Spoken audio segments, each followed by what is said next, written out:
समस्त संस्था प्रधान साहिबान, समस्त राजकीय विद्यालय को नमस्कार। आज हम बात करेंगे निदेशालय माध्यमिक शिक्षा बीकानेर से जारी दिनांक 12/7/2024 के पत्रांक 01/5/228 के तहत की जाने वाली आवश्यक एक्टिविटी और गतिविधियों के ऑनलाइन रिकॉर्ड संधारण की प्रविष्टियाँ पूर्ण करने के संबंध में। जैसा कि शाला दर्पण पोर्टल पर विद्यार्थियों से संबंधित महत्वपूर्ण कार्य जो अत्यावश्यक रूप से अविलंब समस्त राजकीय विद्यालयों को पूर्ण करना है, उसके संबंध में आइए देखते हैं। विषय अंतर्गत लेख है कि नवीन शैक्षिक सत्र 2024-25 है तो प्रवेशोत्सव के अंतर्गत विद्यार्थियों के प्रवेश का कार्य प्रारंभ हो चुका है। अतः प्रवेशोत्सव का द्वितीय चरण प्रारंभ हो चुका है। अतः शाला दर्पण पोर्टल पर नवीन प्रवेशित एवं नियमित अध्ययनरत विद्यार्थियों से संबंधित निम्न कार्य जिसकी टाइम बाउंड लाइन दी गई है मार्च जुलाई में 2024 में ही किए जाने हैं। सबसे पहला और महत्वपूर्ण काम है कि सभी नवप्रवेशित विद्यार्थियों की शाला दर्पण पोर्टल पर प्रविष्टि प्रवेश दिवस को ही नवप्रवेश मॉड्यूल में ऑनलाइन दर्ज की जावे, जिससे विद्यालय का नामांकन वर्दी ऑनलाइन पोर्टल के माध्यम से शो होना शुरू होगी। शीघ्र ही उनके प्रपत्र 9 की पूर्तियाँ की जावे। ये ध्यान रखने योग्य बात यह है कि हम प्रवेश तो कर देते हैं लेकिन प्रपत्र 9 की पूर्ति काफ़ी लंबे समय तक नहीं कर पाते हैं, जिससे वे विद्यार्थी कई राजकीय जो लाभकारी योजनाओं से वंचित रह जाते हैं और ऐसी स्थिति में समस्त दायित्व आपका सुनिश्चित किया जाएगा। अतः ध्यान रहे, विद्यालय की कक्षावार विद्यार्थी उपस्थिति पंजिका एवं शाला दर्पण पोर्टल पर प्रदर्शित नामांकन में बिल्कुल भिन्नता नहीं होनी चाहिए। अर्थात जितना आपका रजिस्टर में नामांकन बोल रहा है उतना ही शाला दर्पण पर अपलोड होना आवश्यक है। दूसरी बात, विद्यार्थी प्रपत्र 5 में विद्यार्थियों से संबंधित मुख्य सूचनाएं जैसे विद्यार्थी का नाम, माता पिता का नाम, जन्म दिनांक, जाति संवर्ग, लिंग की दस्तावेज के आधार पर प्रमाणीकृत कर लेवे एवं स्पेलिंग इत्यादि की शुद्धतापूर्ण जो उसमें प्रविष्टि कर देवे, आवश्यकता अनुसार उचित मॉड्यूल में त्रुटि सुधार कर लेवे, ताकि बाद में परीक्षा फॉर्म अप्लाई होने के बाद जब कहीं अपडेशन आते हैं तो बाद में वो उसमें काफ़ी पेचीदगी भरा काम हो जाता है। तो नंबर 3 बात, विद्यार्थी प्रपत्र 7 कक्षा 11 एवं 12 में विद्यार्थी वार वैकल्पिक विषय चयन के लिए प्रपत्र 7 निर्धारित हैं तथा जिन विद्यालयों में व्यावसायिक शिक्षा संचालित हैं, विशेषकर कक्षा 6 से 10th में विद्यार्थी तृतीय भाषा तथा व्यावसायिक विषयों की मैपिंग प्रपत्र 7A के माध्यम से होनी है।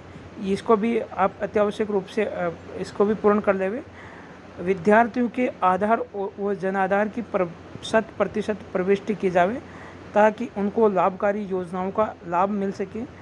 जितने भी बच्चे हैं नामांकित हैं उनके आधार तथा जनाधार ऑथेंटिकेट जितने नियोग पाए हैं उनको ऑथेंटिकेट की प्रक्रिया पूर्ण करा ली जावे। उसका भी प्रासंगिक पत्र की हम अभी बात करेंगे। अगली CWSN विद्यार्थियों से संबंधित सूचना प्रपत्र 9 में अद्यतन की जानी है और इनमें जिनके विकलांगता प्रमाण पत्र जारी हो चुके हैं उनकी परसेंटेज के हिसाब से इनमें प्रविष्टि की जावे ताकि उनको जो CWSN वाले बच्चों को विशेष भत्ते इत्यादि या लाभकारी योजनाओं के माध्यम से लाभ मिलना है उस समय पर सुनिश्चित हो सके, उनके डाटा राज्य स्तर पर प्रदर्शित हो सके। 6 नंबर पॉइंट, रिजल्ट एवं प्रमोशन मॉड्यूल में 100% प्रविष्टि करें। अभी भी कई विद्यालयों ने रिजल्ट प्रमोशन ऑप्शन के जो इसमें प्रविष्टि पूर्ण नहीं की है, जिसमें नामांकन में भिन्नता हो रही है, ताकि विद्यार्थी सत्र 24-25 में उचित कक्षा में प्रदर्शित हो सके। विद्यार्थियों के निवास स्थान से विद्यालय की दूरी अद्यतन करनी होती है। इसी के माध्यम से बच्चों को ट्रांसपोर्ट वाउचर योजना स्कीम का लाभ मिलता है और ताकि विद्यार्थियों को इसमें ट्रांसपोर्ट वाउचर योजना का लाभ मिल सके। कई विद्यालय समय पर ध्यान नहीं देते हैं, जिससे कोई अपात्र बच्चा उसमें दूरी या मिस्टेक से एंट्री या भूलवश से एंट्री होने के कारण वो बाद में उसका पैसा जारी हो जाता है और ऐन वक्त अंत के समय जाकर विद्यालय उसको जो अपात्र घोषित करते हैं, तो ये बाद में आपके लिए समस्या खड़ी हो सकती है। इसलिए पहले से ही आप सभी बच्चों की दूरी डिस्टेंस जो उसके होम से पहले से ही उसमें शाला दर्पण प्रविष्टि कर देवे, ताकि ट्रांसपोर्ट वाउचर योजना के माध्यम से जो बच्चों को इसका लाभ प्राप्त समय रहते हुए मिल जाए। एक और ऑर्डर जारी हुआ है विद्यार्थियों के आधार प्रमाणीकरण को लेकर। तो इसमें बताया गया है कि उपरोक्त विषयांतर्गत प्रासंगिक पत्र के माध्यम से आपको अधीनस्थ विद्यालयों में अध्ययनरत विद्यार्थियों का 100% आधार प्रमाणीकरण करने हेतु निर्देशित किया गया था। आधार प्रमाणीकरण के संबंध में आयोजित विषय दिनांक 20 जून 2024 को भी ली गई थी और इसमें साफ निर्देश दिए गए थे, परंतु आज दिनांक तक भी आधार प्रमाणीकरण का निर्धारित लक्ष्य पूर्ण नहीं हुआ है, जिसे शासन सचिव महोदय द्वारा बड़ी गंभीरता से लिया गया है। तो इस संबंध में आपको क्या कार्य करना है, संस्था प्रधान पीईओ और यूसीओ स्तर पर किए जाने वाले कार्य, प्रत्येक विद्यालय में आधार प्रमाणीकरण है तो उपयुक्त एवं योग्य कार्मिक जो आधार ऑथेंटिकेशन के संबंध में पर्याप्त जानकारी रखता हो को प्रभारी बनाया जाना है। कक्षा अध्यापक की मदद से कक्षावार उन विद्यार्थियों को चिन्हित करना है जिनका आधार कार्ड नहीं बना है, उनकी लिस्ट तैयार करनी है और क्या अपडेट उसमें किया जाना है और क्या उसमें जो समस्या आ रही हैं वह समस्या उसको आइडेंटिफाई कर ले। विद्यालय स्तर पर विद्यार्थियों की उक्तानुसार समेकित सूची बनाई जाए। संस्था प्रधान इस सूची का प्रबोधन करते हुए आधार कार्ड से वंचित विद्यार्थियों को आधार कार्ड बनवाए एवं आवश्यकता होने पर उसे अपडेट भी करवावे। आधार बनाने अपडेट के लिए नज़दीकी आधार सेवा केंद्र अथवा अधिकृत ई-मित्र बैंक, डाकघर, अटल सेवा केंद्र या अन्य एजेंसी को चिन्हित करें और पास नज़दीक पड़ने वाली इस एजेंसी के माध्यम से भी आधार ऑथेंटिकेशन और आधार बनाने की कार्रवाई की जा सकती है। एजेंसी संचालक से समन्वय करते हुए विद्यालय में कैंप लगवाकर आधार बनवावे एवं अपडेट करवाकर शाला दर्पण पोर्टल पर प्रमाणीकरण करें।